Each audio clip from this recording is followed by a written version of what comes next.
준비되셨어요? 네. 예. 자, 복습들은 다 하셨나요? 확실히 그 학계가 네. 이 복습하기에 굉장히 좀 까다로운. 예. 어떤 면에서 왜냐면 까다로워요? 더 깊이 들어가야 되니까요. 그렇죠. 그냥 뭐, 이런 내용이 있었구나가 아니라 이건 왜냐면 그 안에 있는 깊은 내용 때문에 더 깊이 못 들어가겠어요. 뭐. 아니, 왜냐하면 이게 알듯 말듯 본질만 드러나야 되는데 자꾸 그 더 깊이 들어가면 비본질 것까지 자꾸 생각이 나니까. 뭔 소리인지 모르겠네요. 자, 일단 땀이 삐질삐질. 너무 깊게 들어가지 말고 네네네. 가볍게 한번 복습 한번 합시다. 우리 상훈 학생. 또 뭐 저 줄 알았습니다.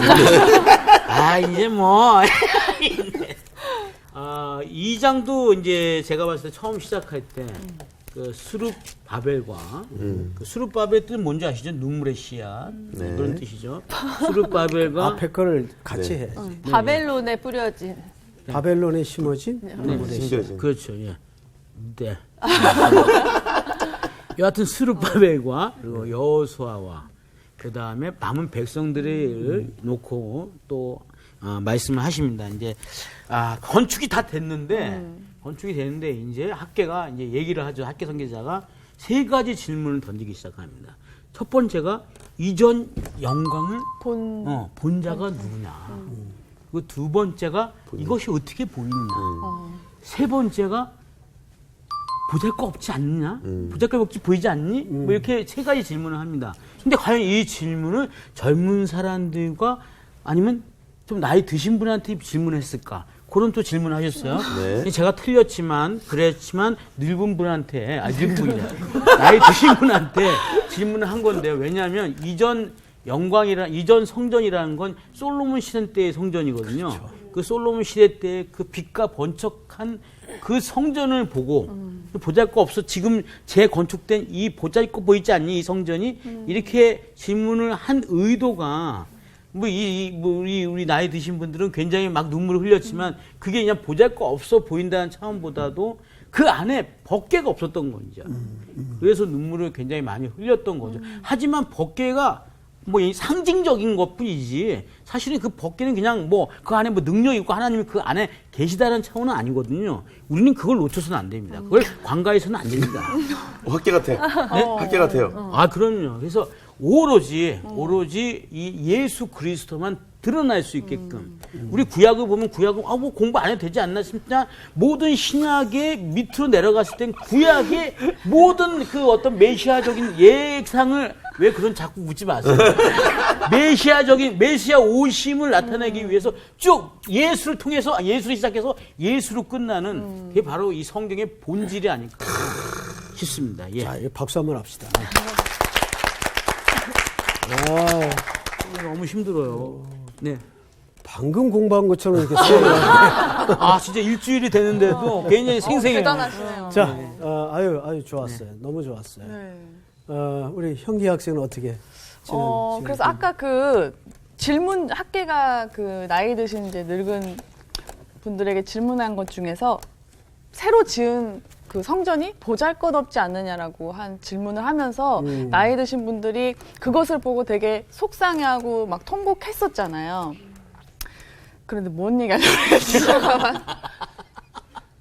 아무튼 그 보잘것 없이 보이는 그런 성전이 나중에 저희에게 오실 예수 그리스도를 상징했던 거를 보여줬어요. 그러면서 그 십자가 사건을 얘기하시면서 우리가 자꾸 그 십자가 사건을 그냥 성경 속에만 있고 과거의 역사 속에 있는 그런 십자가 사건으로만 자꾸 기억하고 여기에 가둬두려고 하지 말고 그 하나님이 완불하시고 완결하신 그 십자가 사건은 과거에도 현재에도 미래에도 우리와 항상 함께 한다고 그렇게 말씀하셨거든요. 그래서 진짜로 어떻게 보면은 가끔은 형상적으로 저희가 이렇게 보았던 집에 걸려있는 모든 십자가와 그런 모든 것을 보면서도 꼭 저런 비유된 형상이 아닌 정말 그 예수 그리스도의 십자가 사건은 지금 현재 이 상황 속에서도 항상 역사하시고 계시는구나라고 그렇게 생각했던 그런 시간들이 완벽하게 마무리까지 했네. 끝났네. 십자가는 사실 늘 오늘의 능력이에요. 박제된 어떤 이벤트나 사건이 아니라. 아주 좋았어요. 지난주 아주 공부들을 철저히 네, 하셨네요. 네. 예. 아, 예. 다들 잘했어. 예. 우리 수혜 학생은 어떻게 지내셨어요? 잘라. 네. 잘 지냈습니다. 은혜스럽다. 네. 뭐 얘기하나요? 아니 그냥 뭐 저도 한 주간 있으면서 사실 지난주 공부하고 제일 마음에 남았던 게 그 바울 선지자 갈라디아 교회에다가 십자가에 예수가 십자가에 못 박히신 것이 지금 밝히 보이는데 니네 어떻게 그럴 수 있냐 이렇게 얘기했던 게 지금 현재 저한테 진짜 하야는 말씀인 것 같아요. 저는 예수님의 십자가 사건으로 인해서 우리가 구원받고 천국의 소망을 갖고 살아가는데 과연 그 학계에서 그 예수님을 정말 모든 나라가 사모하는 거 보배라고 이렇게 칭했잖아요. 내가 그렇게 사모하고 있는지. 네, 정말 예수님의 십자가 사건을 내 눈앞에서 매일 보면서 내가 살아가고 있는지에 대해서 조금 한번 돌아보게 되더라고요. 네. 그래서 이때 이렇게 성전 건축을 하면서 그때 막 메시아를 기다렸던 것처럼 과연 우리도 매일매일 예수님이 진짜 다시 오실 것을 그렇게 애타게 기다리고 있는 거에 대해서 또 한번 생각해 보게 되는 시간. 예, 아유, 감사합니다. 대박. 안 시켰으면 어떡해. 아주 복습들이 참 은혜롭고 참 좋았습니다. 자, 이제 오늘은 학계 마지막 시간입니다. 네. 오늘 수업 학계 4강 하나님의 질문. 자, 오늘은 10절서부터 19절까지 이렇게 합시다. 우리 저기 수혜 학생부터 네. 2절씩 하고 나머지 2절은 같이 읽도록 그렇게 네. 합시다. 네. 자, 시작. 다리오 왕 제2년 9째 달 24일에 여호와의 말씀이 선지자 학개에게 임하니라. 이르시되 만군의 여호와가 말하노니 너는 제사장에게 율법에 대하여 물어 이르기를 사람이 옷자락에 거룩한 고기를 쌓는데 그 옷자락이 만일 떡에나 국에나 포도주에나 기름에나 다른 음식물에 닿으면 그것이 성물이 되겠느냐 하라.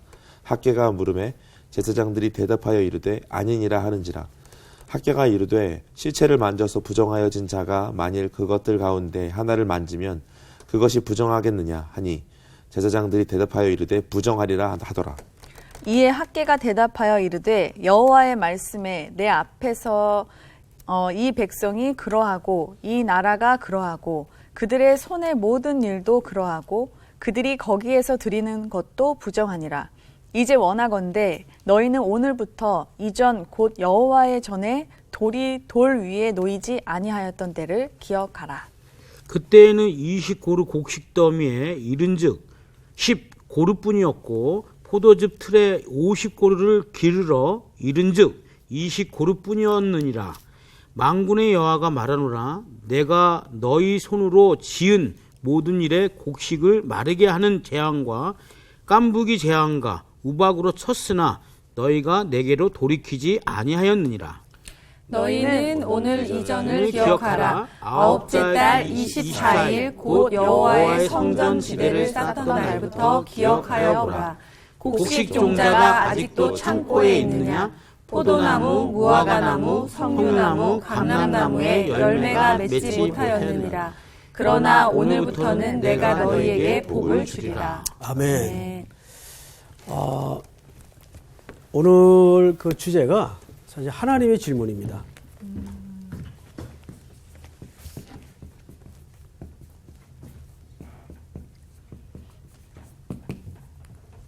왠지 좀 겁나죠. 네. 네.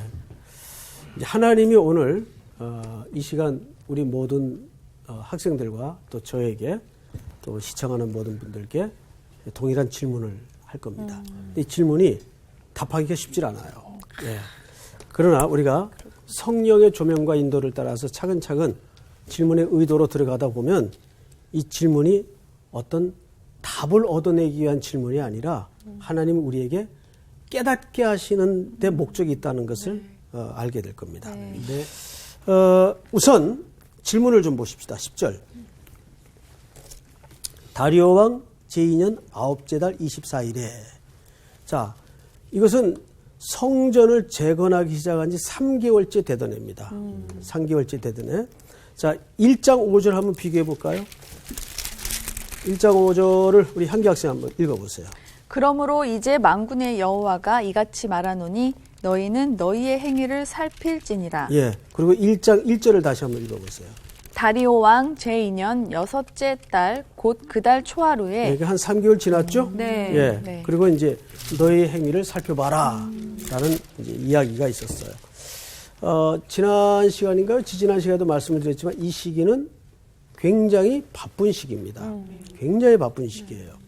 자, 그런데 이스라엘은 농사를 짓기 위해서 9월, 10월하고 앞에 4월, 5월하고 비가 와야 돼요.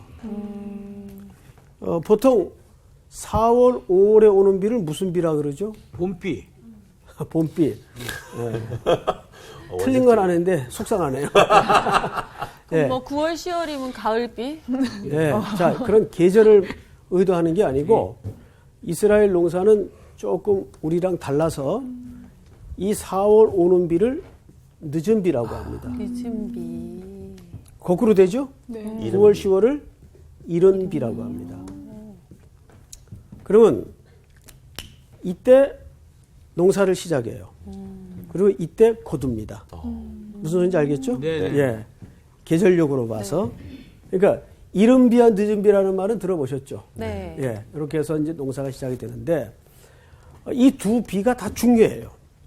중요해요. 그래서 이른 비가 와야 파종이 잘 되고 늦은 비가 또 적절히 와줘야 수확이 잘 됩니다. 예.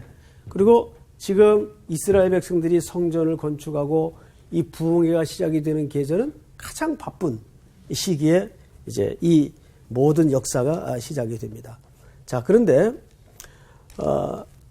이 두 시기는 이스라엘 백성들이 간절히 비를 기다리는 시기겠죠. 네. 바짝 목이 말라 있는 땅도 대지도 인간도 하나님에 대해서 온통 목마름으로 충만한 시기예요. 예. 사람이 목이 마르다는 건 축복입니다. 허기진다는 것도 복이에요. 사람이 허기도 못 느끼고 목마름도 못 느낀다면 사실 재앙이죠. 맞아. 예. 그러니까 그런 의미에서 너무 사훈 씨를 뭐라 그러지 마세요. 항상 허기진. 아, 목이 말라. 축복의 사람이네. 예, 아주 은혜로운 네. 육체를 가졌어요. 아멘. 정말입니다. 네. 그만큼 마음도 풍요하고 건강하다는 얘기죠. 근데 사람이 제일 그 신체에 고장이 났을 때 나타나는 게 식욕이 떨어지죠. 네. 맞아요. 이상해요, 그죠? 네. 몸에 어디 고장이 나면 아무데나 고장이 나도 제일 먼저 떨어지는 게 입맛이에요. 네. 그래서 항상 그 허기 가지고 목이 마르고 식욕이 있다는 거는 굉장히 그 사람의 건강성을 사실 가늠해주는 네. 아주 몇 가지 척도 중에 중요한 척도입니다. 네. 자, 그런데 본문을 다시 보십시다.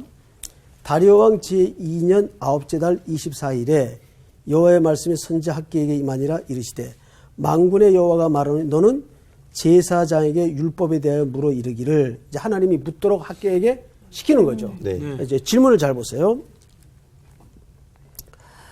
12절을 누가 좀 대신 읽읍시다. 우리 광호 학생이 한번 읽어볼까요? 네. 사람이 옷자락에 거룩한 고기를 쌌는데 그 옷자락이 만일 떡에나 국에나 포도주에나 기름에나 다른 음식물에 닿으면 그것이 성물이 되겠느냐 하라. 학개가 물음에 제사장들이 대답하여 이르되 아니니라 하는지라. 자, 이 질문이 무슨 뜻일까요? 여러분, 거룩한 고기라고 하면 제사 때 드리는 제사 때, 누가 레위기서 6장을 빨리 좀 찾으세요. 이거 확인하고 지나갑시다. 레위기서 6장 20절을 수희 학생 찾았어요? 네, 한번 읽어보세요. 아론과 그의 자손이 기름 부음을 받는 날에 여호와께 드릴 예물은 이러하니라. 고운 가루 10분의 1 에바를 항상 드리는 소제물로 삼아 그 절반은 아침에 절반은 저녁에 드리되 그것을 기름으로 반죽하여 철판에 굽고 기름에 적셔 썰어서 소제로 여호와께 드려 향기로운 냄새가 되게 하라. 네, 이게 무슨 소린가 하면 학개 선지자가 물어둔 질문의 행위죠. 네. 네, 그러니까 자, 다시 학개 선지자의 얘기한 질문으로 돌아가십니다. 12절. 사람이 옷자락에 거룩한 고기를 사서, 이게 제물용이죠? 네. 예, 아까 레위기서 살펴본 대로 네. 옷자락에 고기를 쌌는데 그 옷자락이 만일 다른 떡에나 국에나 포도주의 기름에나 다른 음식에 닿으면 그게 성물이 되겠느냐 그 말이에요. 이 뭘로 표현해야 될까요? 자, 이제 제가 옷자락에다가 여호와께 드릴 성물을 고기를 쌌어요. 그러니까 이건 이제 성물이에요. 성물을 가져가다가 네. 부지 중 실수로 이렇게 뭐 다른 국에나 이렇게 닿았어요. 그러면 이게 성물이라고 해서 닿았다고 이게 같이 거룩해지겠냐 그 말이에요. 아니죠. 그러니까 대답은 뭐예요? 아니라. 아니다. 이 대답은 틀린 대답이 아니라 맞는 대답이에요. 네. 지난 시간에도 말씀을 드렸지만 항상 질문을 할 때는 질문 자체보다도 그 의도를 우리가 파악하는 게 더 중요한 관점이라고 말씀을 드렸어요. 조금 더 보십시다. 13절. 학기가 또 묻습니다. 이르되 두 가지 질문하죠. 시체를 만져서 부정하여진 자가 만일 그것들 가운데 하나를 만지면 그것이 부정하겠느냐 하니 제사장들이 대답하여 이르되 부정하리라. 이것도 맞는 대답이에요. 예를 들면 이런 거죠. 제사장인데 네. 시신을 만졌어요. 이거 율법이 안 되죠. 그래서 부정해졌어요. 근데 이 부정한 자가 다른 걸 만지면 그것도 역시 뭡니까? 부정해져요. 부정한 것은 부정해지는데 거룩한 것은 거룩하게 못한다 그 말이에요. 지금 두 사람이 이해가 잘 안 됐어. 됐는데. 됐어요? 됐습니다. 네. 표정을 보니까 두 사람이 됐습니다. 다시 한 번만 더 설명할게요. 이건 중요한 그 십자가의 원리가 담겨져 있기 때문입니다. 거룩한 성물을 싸가지고 제사를 들여가다가 이 성물이 네. 국에나 그릇에 닿았어. 네. 그러면 이게 성물이라고 해서 이게 성물이 되진 않죠. 성물이 되진 않아. 그런데 내가 부정해졌어. 근데 부정한 자가 이런 것에 닿으면 이게 부정해진다 그 말이에요. 무슨 말인지 알겠어요? 예. 거룩하게는 안 되는데 이렇게 한번 이야기를 해볼까요? 얼마 전에 우리나라에 아주 혹독한 전염병이 돌았죠. 이름이 뭐죠? 메르스. 중동 낙타가 옮긴 병이라고 해서 한 번 중동 가보지도 못한 낙타들이 과천에 갇히고 막 그랬어요. 자, 그때 뭐 정말 막 큰 난리가 났댔죠. 막 예배 수도 줄고. 이거 전염병이 무섭더라고요. 공기적 호흡기 전달이다 보니까. 자, 그런데 누가 메르스에 걸렸어. 나는 아주 건강해. 완전해. 메르스로부터. 그래서 이제 조수희 학생이 메르스에 걸렸다 그래서 이 완전한 자가 신방을 갔어요. 그러면 내가 완전하다고 해서 조수희가 완전해지겠느냐 그 말이에요. 그건 안 돼. 오히려 뒤집어져서 내가 부정해질 가능성이 100%지. 그럼 부정한 것들은 굉장히 전염성이 되게 큰 거네요. 그거예요. 거룩한 건 전염이 안 돼. 무슨 말인지 알겠어? 그 엉뚱하게 답을 말할 때가 가끔 있어. 야, 이런 엉뚱해야 돼. 바로 지금 그 초점이에요. 예. 거룩한 건 전염이 안 돼요. 근데 부정한 건 전염이 돼. 죄가 그래요. 죄가. 지금 이 이야기를 누가 시켰을까요? 하나님이 학계에게 시킨 거예요. 제사장들에게 물으라고. 그 제사장들이 답은 제대로 했어. 답은 제대로 틀리지 않았어요. 자, 그런데 이제 14절을 보십시오. 14절을 우리 향기 학생이 한번 읽어보세요. 이에 학기가 대답하여 이르되 여호와의 말씀에 내 앞에서 이 백성이 그러하고 이 나라가 그러하고 그들의 손의 모든 일도 그러하고 그들이 거기에서 드리는 것도 부정하니라. 이게 하나님의 의도예요. 이게 무슨 얘기일까요? 지금까지 이스라엘 백성들이 삶은 고쳐지지 않았는데 삶은 여전히 더러워. 여전히 부정해. 거짓하고 속이고 간음하고 폭행하고 빼앗고. 그런데 그거를 거룩한 척하고 와서 이 제사 자체는 거룩해요, 거룩하지 않아요? 거룩해요. 근데 그 부정한 자들이 와서 그런 제사를 드릴 때 이 제사가 어떤 제사가 되겠냐 그 말이에요. 부정한 제사가 된다. 네. 얼마나 무서운 얘기예요. 지금 그 얘기를 드러내는 겁니다. 질문을 통해서. 무슨 소리인지 알겠어요? 네. 아, 이건 중요하니까 우리 상훈 학생이 한번 다시 설명을 해보세요. 힘들어서 다시 반복은 못하겠어요. 네. 선생님이 지금 한 얘기를 네네. 한번 반복해보세요. 복습. 자체 복습. 이거 간단하게 생각하면 됩니다. 전염병이라고 칩시다. 예?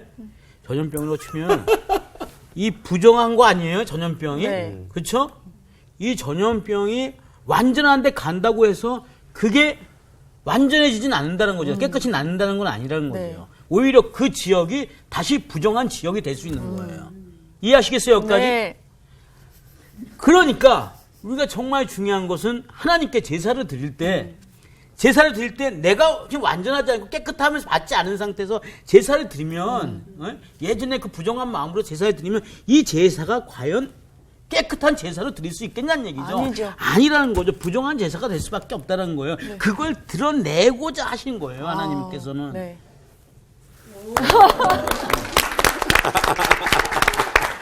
야, 내가 이렇게 잘하는지 몰랐어. 근데 반장이 점점 똑똑해져. 깜짝깜짝 놀라네. 예, 지금 이 하나님이 학계를 통해서 제사장들에게 던지고자 하면서 드러내고자 하는 의도가 그거예요. 그렇게 부정한 것은 부정한 것을 낳지만 거룩한 것은 다른 걸 거룩하게 하지 못한다는 말이에요.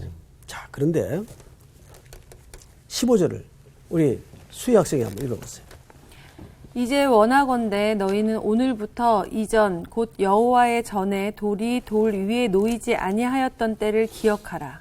예, 그때는 어땠죠? 성전을 재건하기 전 15년 중단할 때 그때는 그들의 삶이 어땠는가를 네.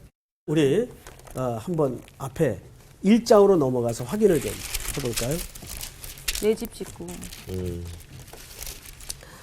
9절을 우리 수희 학생이 계속 읽어보세요. 9절부터 말고 7절부터. 만군의 여호와가 말하노니 너희는 자기의 행위를 살필지니라. 너희는 산에 올라가서 나무를 가져다가 성전을 건축하라. 그리하면 내가 그곳으로 말미암아 기뻐하고 또 영광을 얻으리라 여호와가 말하였느니라. 너희가 많은 것을 바랐으나 도리어 적었고 너희가 그것을 집으로 가져갔으나 내가 불어버렸느니라. 나 만군의 여호와가 말하노라. 이것이 무슨 까닭이냐. 내 집은 황폐하였으되 너희는 각각 자기의 집을 짓기 위하여 빨랐습니다. 그러므로 너희로 말미암아 하늘은 이슬을 그쳤고 땅은 산물을 그쳤으며 내가 이 땅과 산과 곡물과 새 포도주와 기름과 땅의 모든 소산과 사람과 가축과 손으로 수고하는 모든 일에 한재를 들게 하였느니라. 이것이 삶의 우선순위가 제대로 안 되었을 때 나타났던 엄청난 그들의 재앙이죠. 모든 수고의 헛됨을 이미 그들이 겪었어요. 네. 그렇죠? 그 얘기를 하는 겁니다. 자, 그리고 오늘 본문을 가서 다시 15절. 이제 원하건대 너희는 오늘부터 이전 곧 여호와의 전에 돌이 돌 위에 놓이지 아니하였던 때를 기억하라. 그때는 20고루 곡식더미에 이른즉 10고루 뿐이었고 포도주 틀에 50고루를 길러 이른즉 20고루 뿐이었니라. 계속 손실이 나는 거예요. 네. 이유를 알 수 없는. 이건 뭐냐 하면 하나님이 은혜와 복을 주지 아니하는 모든 인간의 수고는 결국은 헛된 것이라는 이야기를 여기서 이렇게 직설적으로 하는 거죠. 네. 17절 우리 전체가 한번 같이 읽어볼까요? 시작. 만군의 여호와가 말하노라. 내가 너희 손으로 지은 모든 일에 곡식을 마르게 하는 재앙과 깐부기 재앙과 우박으로 쳤으나 너희가 내게로 돌이키지 아니하였느니라. 너희는 오늘 이 전을 기억하라. 아홉째 달 24일 곧 여호와의 성전 지대를 쌓던 날부터 기억하여 보라. 19절 시작. 곡식 종자가 아직도 창고에 있느냐? 포도나무, 무화과나무, 석류나무, 감람나무에 열매가 맺지 못하였느니라.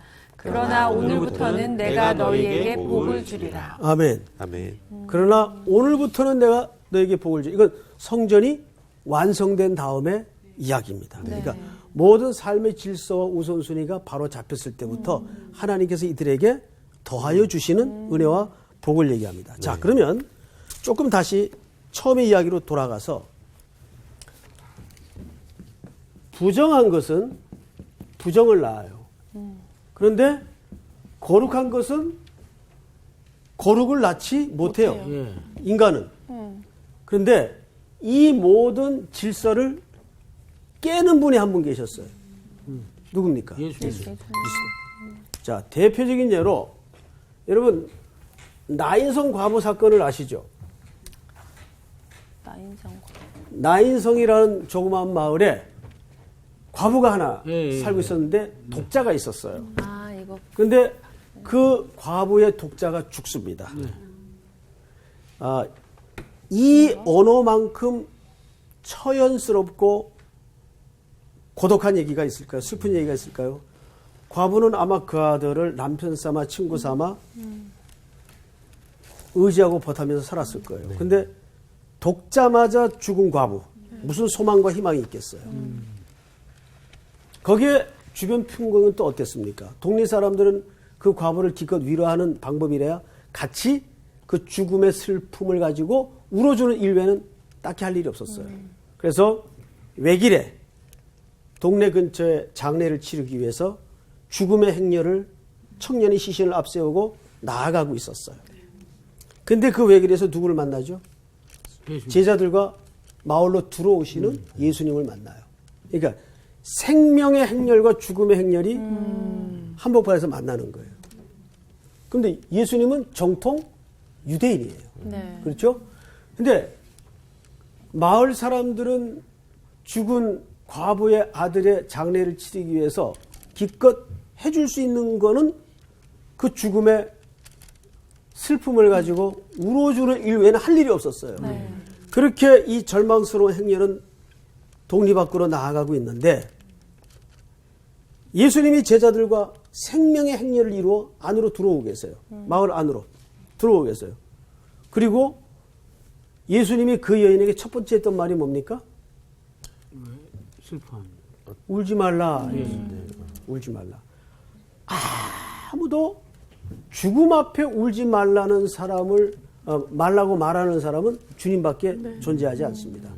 그것은 죽음의 문제를 해결할 수 있는 사람만이 그 말을 할 수가 있어요. 울지 말라 하시고 제일 먼저 했던 동작은 뭐예요? 동작?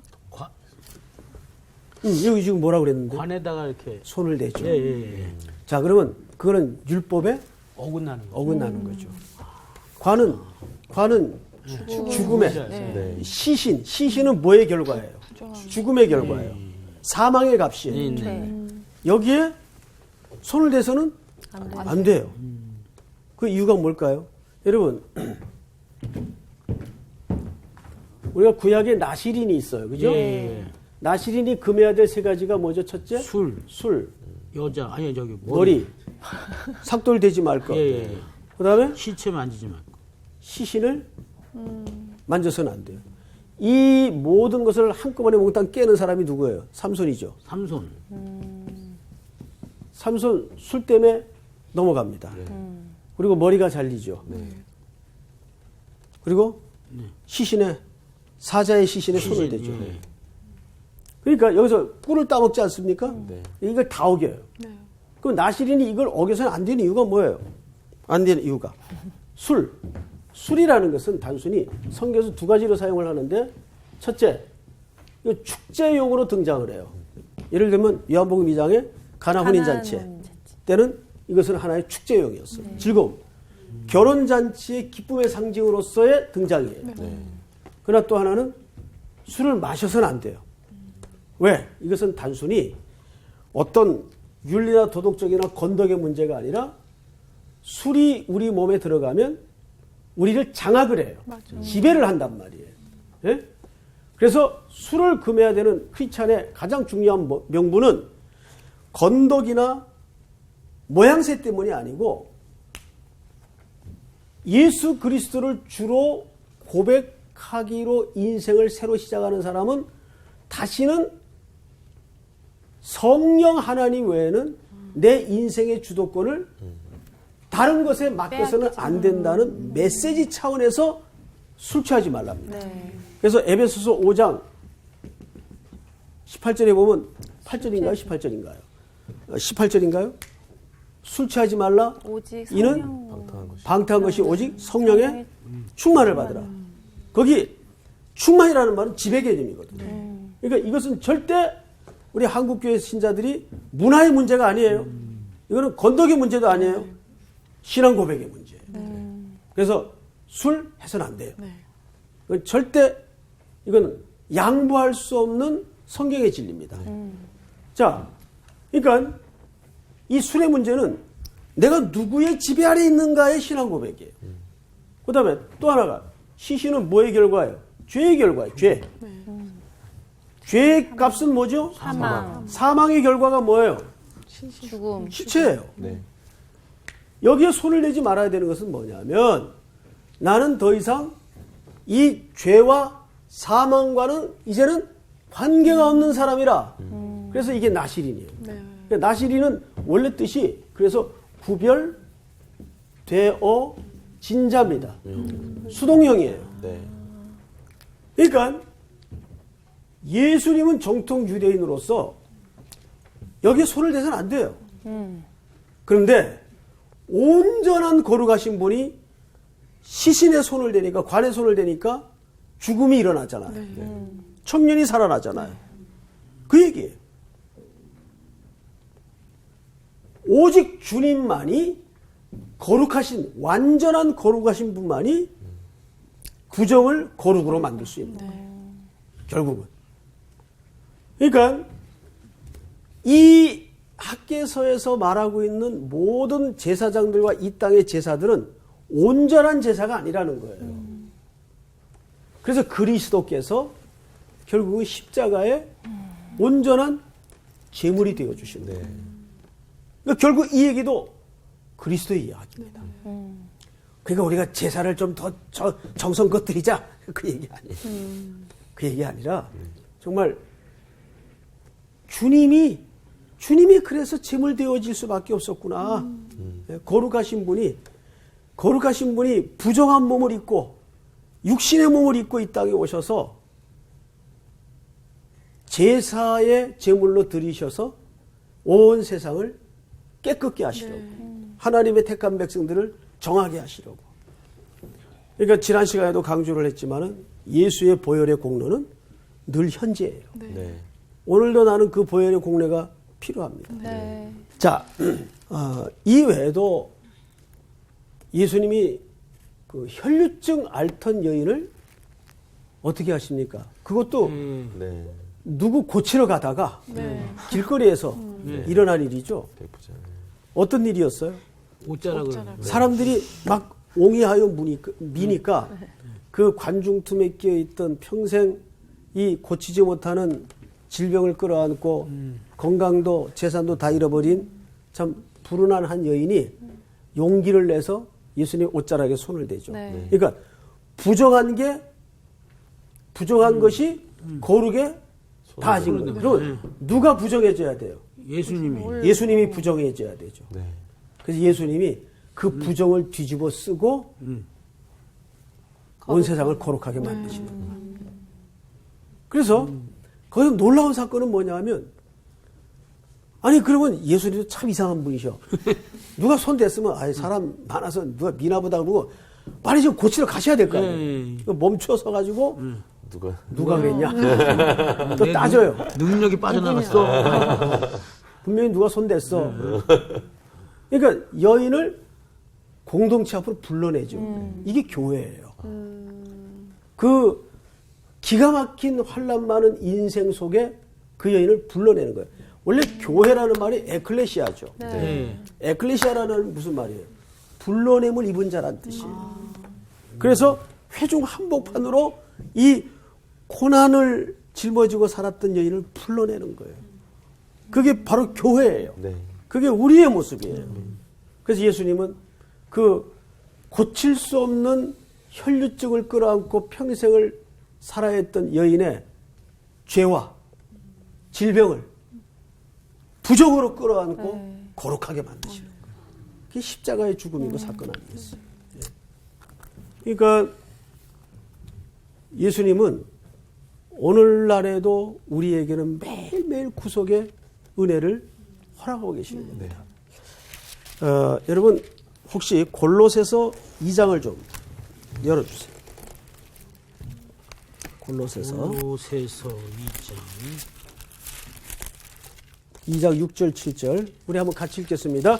시작. 그러므로 너희가 그리스도 예수를 주로 받았으니 그 안에서 행하되 그 안에 뿌리를 박으며 세움을 받아 교훈을 받은 대로 믿음에 굳게 서서 감사함을 넘치게 하라. 여러분 이 골로새는 자 여기 보세요. 골로새는 바울이 한 번도 가보지 못한 지역이에요. 얼굴도 보지 못해서 이 성도들. 근데 여기에 복음이 들어갔어요. 어떻게? 바울이 에베소에서 복음을 전할 때 가까워요. 이 아시아 지역의 사람들이 다 와서 에베소에서 복음 전하던 바울의 복음을 들었어요. 근데 이때 골로새 출신의 에바브라라는 사람이 와서 복음을 듣고 고향으로 돌아가 자기 지역 사람들에게 복음을 전했어요. 그래서 여기에 놀랍게도 후에 그 복음의 결실로 교회가 만들어집니다. 이걸 바울도 몰랐어요. 나중에 이 어린 교회가 어떤 문제의 소지가 발생하자 에바브라가 평신도 입장에서 목회적으로 많은 고민이 생겼겠죠? 그럼 제일 먼저 누가 생각났을까? 바울. 자기에게 복음을 전해준 바울 선생님이 생각이 났죠. 근데 어디 계시나 하도 돌아다니니까 수소문 해봤더니 감옥에 들어가 있는 거예요. 그래서 이 편지를 감옥에서 씁니다. 그래서 골로새서를 옥중서신이라고 해요. 옥중서신. 감옥에서 얼굴 한번 보지 못한 이 골로새 교회 성도들에게 편지를 쓰는 거예요. 그래서 2장 1절을 보시면 이렇게 돼 있어요. 2장 1절. 우리 사훈 씨 한번 읽어보세요. 내가 너희와 라오디게아에 있는 자들과 물은 내 육신의 얼굴을 보지 못한 자들을 위하여 얼마나 힘쓰는지를 너희가 알기를 원한다. 네. 얼굴을 보지 못한 교인들이에요. 그런데 오늘 6절에서 뭐라고 얘기를 하냐 잘 보세요. 그러므로 너희가 그리스도 예수를 뭐로 받았어요? 주로 받았으니. 자, 여기 주라는 말은 무슨 뜻인가 하면 주인이라는 말입니다. 주인으로 받았으니, 그러니까 우리가 예수님을 경험하는 단계는 두 단계가 있죠. 구세주로서의 경험이 있어요. 이거는 영단번 사건이에요. 한 번 나에게 경험되어지면 영원히 완결되는 사건이에요. 네. 그렇죠? 네. 그런데 이 후에 세컨 경험이 뭐냐면, 다음 경험이 뭐냐면 이제 그분을 뭘로 경험하는 겁니까? 내 삶의 내 주인. 모든 인생의 주인으로서 경험하는 거예요. 이거는 구약의 백성들이나 오늘날 우리나 똑같은 이치인데, 여기 성경에 보니까 뭐라고 되어 있는가 하면, 그러므로 너희가 그리스도 예수를 주로 받았으니 그 안에서 행하되. 그 안에서 행한다는 말은 뭘까요? 거기에 뿌리를 박아서. 자, 그러면 이제 여기 뿌리는 땅 밑에 있겠죠. 네. 그럼 뿌리와 줄기는 단절된 걸까요? 연결된 걸까요? 연결되어 있죠. 구세주와 주는 단절된 분일까요? 아니면 연결된 분일까요? 연결된 이게 한 분이란 말이에요. 그러니까 이 십자가의 사건도 결국은 뭐예요? 이게 뿌리란 말이에요. 이 십자가의 사건으로 우리가 그분을 이제 주인으로 모시고 영접하는데 자라가는 거예요. 자라가는 거예요. 그래서 오늘 7절에 보니까 이런 표현이 나와 있죠. 그 안에 뿌리를 박으며 뭐를 입어? 세움을 받아. 세움을 받아. 여기 뿌리를 박으며라는 말은 완료형 분사로 되어 있어요. 네. 완료형 분사. 완료가 됐는데 계속 반복되어져야 되는 영향력이에요. 그런데 세움을 받아라는 말은 현재형 분사로 되어 있어요. 이 말은 매일매일 우리 속에서 작용되고 일어나야 되는 우리의 순종과 헌신과 결단을 얘기하는 거예요. 네. 아시겠습니까? 네. 결국 이 모든 우리 성도들의 삶의 뿌리는 어디서부터 시작되는 겁니까? 십자가입니다. 한국교회는 십자가를 이제는 저 2000년 전 갈보리 언덕에 벌어진 박제화된 역사의 사건으로 둬선 안 돼요. 그것이 오늘 우리의 모든 현재의 삶 속에서 계속 은혜와 능력과 역사로 드러나야 되는 거예요. 그래야만 우리가 온전히 거룩해질 수 있는 겁니다. 온전히. 그것이 오늘 학계 선지자가 강조하고자 했던. 그러니까 학계 선지자가 계속 사실 이런 질문을 통해서 완전히 거룩한 자로서 오셔서 우리를 위해 우리의 부정한 마음과 인생을 거룩히 하실 예수 그리스도를 바라보게 만드는 거예요. 그래서 십자가의 사건은 오늘을 사는 능력입니다. 아멘. 수고하셨습니다. 아멘.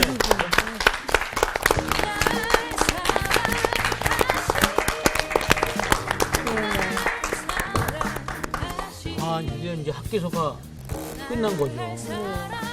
그러네요. 예, 예. 그렇게 되는 거구나. 그러니까 정말 우리가 계속 잊지 말아야 될 게 항상 학계서를 배우면서 십자가 사건이 계속 등장하네요. 제가 사실 얼마 전에 그 우연히 TV를 보다가 이거는 뭐 진짜로 우연입니다. 예. 뱀파이어 영화가 갑자기 나온 거예요. 근데 뱀파이어가 나타나니까 거기서 주인공이 십자가를 딱 들이대는데 너무 웃겼던 게 뭐냐면 그 웃겼던 장면에서는 너무 은혜를 받았던 게 뭐냐면 십자가를 딱 보여주니까 뱀파이어가 웃어요. 비웃어요. 그런데 너 그 십자가를 올바로 믿지 않으면 나는 그거 그냥 나무 조각이다. 이렇게 예. 진실을 진리가 얘기하는 있어요. 거예요. 그런 영화가 있어요, 진짜로. 그 얘기를 딱 하는데, 무슨, 난 그 뱀파이어 영화 보면서 감동받긴 처음. 진짜로. 아니 근데 저기 사훈이 오빠 오늘 거기에 감동받지 않았어요? 뭐. 허기지고 목 마른 거에 그게 축복이다. 계속 건강한가 봐. 그래. 지금도 배가 고파. 배고프네요. 일단 밥 먹으러 갑시다.